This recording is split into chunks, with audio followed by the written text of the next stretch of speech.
Hey folks, what's going on? How you doing? Time for another vinyl talk about video. I always do those here. Hope everyone's doing good. I'm feeling great. And now that I've got what we're listening to the background, now that I got that album in the mail, I'm feeling fantastic. It's been a long time coming, but I now have Rush, Roll the Bones on vinyl in my collection. My God, this makes me happy. You have no clue, folks. It feels like I pre-ordered this in the 90s and it now just came today. Oh, this sounds so good on vinyl. Sounds fantastic. I love this. I just got it today. Just finished spinning it for the first time. And I'm telling you, I'm in love. I love the way this sounds on vinyl. It's like rediscovering the record. It's just that good. And here's the custom insert that came with the album with the pictures of the guys, lyrics, who cares, right? And nice custom label to match the album artwork. Just awesome. And these reissues sound so amazing. So amazing. What I'm listening to is a CD of the album in the background. And I'm telling you, this album spanks the living shit out of that CD. Sounds so much better, so much better. And, you know, after a crappy day at work, this was waiting for me on the doorstep with the rest of the mail, and perfect way to unwind and just let everything just go away. I saw a show, concert, during this tour in Sacramento, Arco Arena. Primus opened, and the whole arena just dug Primus. They were somewhat of a new band at the time. The album they had was Selling the Seas of Cheese. The big song was Jerry Was a Race Car Driver, which they sang during that show. Oh, they sounded so good. And then Rush came right after them. That was just an amazing night of music. And they just don't have shows like that anymore. So really cool to have put this finally into the collection. This is one I've been after since I started a vinyl collection, joined the VC. And with these reissues, it's nice to finally score this album. I guess to find an OG copy of this costs a shit ton of money. And so glad it's in the collection, so glad. It's like reliving my 20s again. That's how much I love that album. All right, from the old to the new album from Queensryche, Condition Human.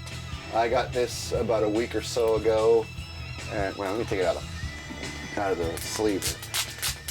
I love this album too. This is a badass album. This is with Queensryche with their new singer, their new lead singer, after giving Jeff Tate the boot, which was long overdue. There's the gatefold, just lyrics. And they sound like old Queensryche, old Rage for Order, Operation Mindcrime era Queensryche. That's what they sound like. And this album kicks so much ass. I love this album. I've spun this a couple of times already since I've had it. This is a 2-record set. And just love the music on it. They're coming to my area in January, close to my area I should say, and the Bay Area basically, and you know I'm going to be at that show. Absolutely love Queensryche with their new lead singer. It's like they got a re-inspired, and they're going back to the old sound, and it sounds great. So this is a 2-record set, basically 3 sides of music. The 4th side contains a bonus track and some etching, and hopefully there we go. Yeah, so there's the etching, and in the middle here, right there, is the bonus track. Very nice packaging, nice product they have here. The music is great. I love, kicks off really strong with the song Arrow of Time. Oh, it's like just going back to the 80s, that 80s hard rock sound that I used to dig from this band. And they're back to that sound, and oh, it's awesome. And this new album is really good. And getting a lot of good reviews from fans and critics alike. Really glad I picked up this album. I've been spinning this a lot lately and just enjoying the hell out of it. great, just great. This live album, I vowed I would never buy because number one, I thought it was too goddamn expensive, and I thought the vocals were absolute shit on it. But lately, Amazon a few weeks ago really dropped the price low and selling it dirt cheap, and I thought, okay, now's the time. And it's Van Halen live from Tokyo Dome. In concert live from Tokyo Dome when David Lee Roth came back to the band. I believe there's like 4 albums in here. The whole show, basically, recorded live at the Tokyo Dome, June 21st, 2013. Now, this came out in the springtime of this year, somewhere around May, I believe. And the radio stations were playing Running with the Devil in Panama on the prior to this release. And the vocals on Panama, David Lee Roth's vocals, sounded absolutely terrible. Crappy. And when this first came out, this vinyl box cost like $80 to $90. In some places $100. And with crappy vocals like that, there was no way in hell I was going to buy this on vinyl. And when I first heard about it, I was excited.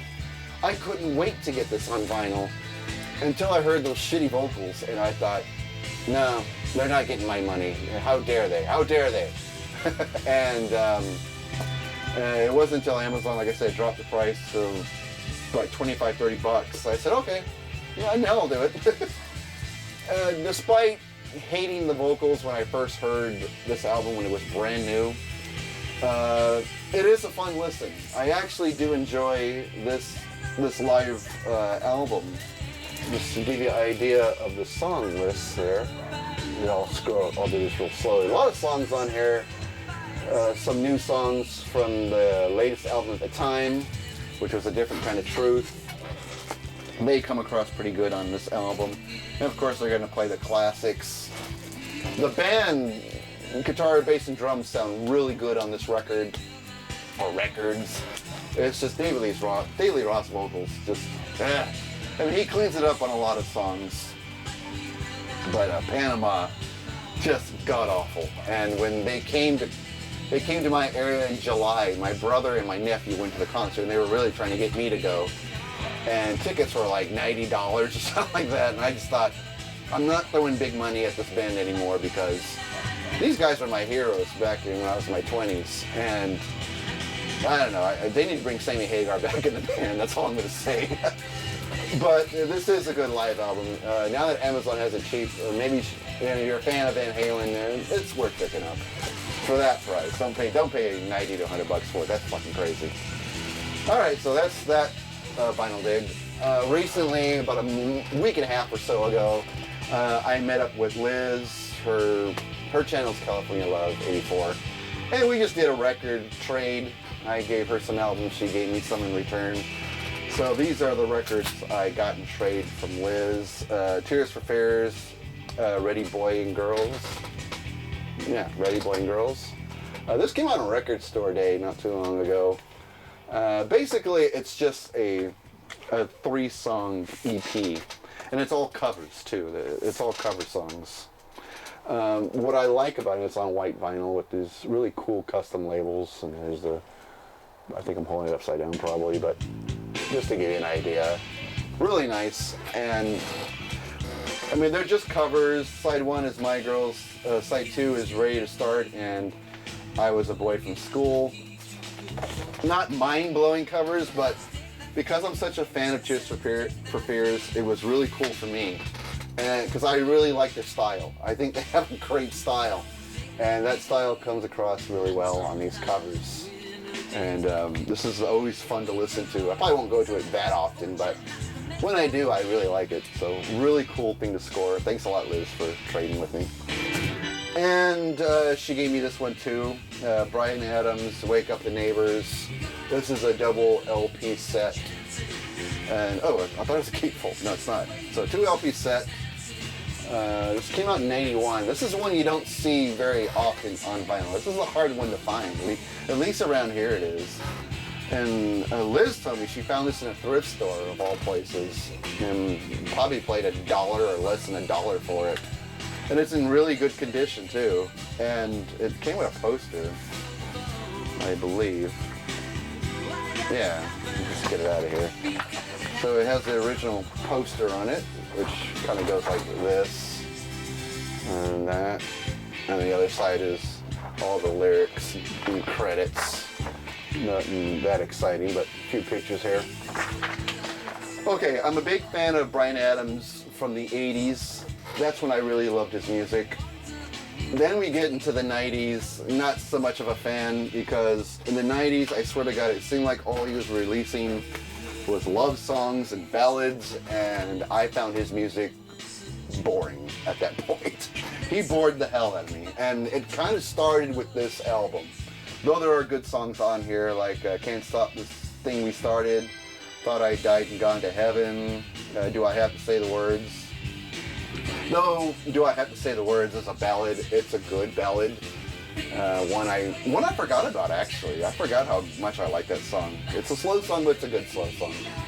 And the rest of the album, I guess, is okay. I mean, some songs don't really warm up to me. And I don't think I even listened to the second disc yet, so I can't really speak for the entire album. But not very easy to find on vinyl. Really glad that I traded for it. It was produced by Robert Mutt Lang. No, yeah, Robert John Mutt Lang. I didn't know his first name was Robert. That was just John Mutt Lang. Anyway, Mutt Lang produced AC/DC and Def Leppard and Shania Twain. And you can really hear that Mutt Lang sound on this record. It kind of sounds like a Def Leppard album from the late 80s and early 90s. It kind of has that sound to it. But really good, because Mutt Lang was a good producer. Damn good producer, so really good. And then, of course, she gave me a bunch of 45s from Phil Collins and Genesis. She showed us in her video, so I'll go through them like just really lightning fast. Phil Collins, Something Happened on the Way to Heaven. And really interesting, the demo for Do You Remember, what she called back then was Lionel. And man, I got to show a little longer than that. Something Happened on the Way to Heaven, a great song. The demo version to Do You Remember, pretty interesting. And also she gave me Hanging Long Enough on a 45. It's from the same album, but seriously, that song's a jam right there. That's a jam. And then a live version of Separate Lives. Separate Lives live is boring as hell to listen to. The studio version's not bad, but the live version will put you to sleep, and it usually does put me to sleep.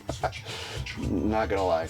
Then of course Another Day in Paradise, which is a gorgeous song about the homeless problem we have here in America, and Back with Heat on the Street. So that was those are both great songs, and I don't think I had that on a 45.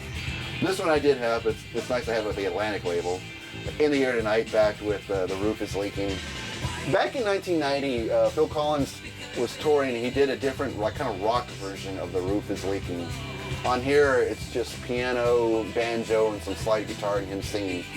He did like a rock version of it. It sounded fucking badass. So go on YouTube and look that up. That's killer. And the last ending with Genesis, Follow You, Follow Me. Backed with Inside and Out. Inside and Out is a really cool song. You don't see it on 45 very often. It's on the Pigeons EP. Really great song that was originally written by Steve Hackett. Back when he was about ready to leave Genesis because they weren't doing enough of his material. I don't blame him. He turned out to be a great solo artist. Not as famous as Phil Collins, but wrote some really good music once he left Genesis. So, real cool. Thanks a lot, Liz, for trading with me. That's awesome shit. And this is on a separate dig I did about a week or so later after meeting up with Liz. Found 2 albums. This is where I really dare to be different. Nelly Furtado, the album Loose. I was a big fan of the song Say It Right, which is on this album. Man Eater and Promiscuous is good too, but my jam was Say It Right. I still think that's a good song. Not much in the gate, going on the gatefold, just credits, and who she thanks, and blah, blah, blah, blah. Gorgeous woman. This freaking gorgeous woman. There's a few songs where she sings in Spanish on this album. And my God, sexy when she does that. Just absolutely sexy. And here's the custom labels. I didn't even know this was on vinyl. I have a 12-inch single for the song Say It Right, and I listen to that a lot. So I was really surprised to see this. I thought this was only a CD release. And so it was really cool to find this record. I like it. I spun it a couple of times, both records. This is a 2-record set.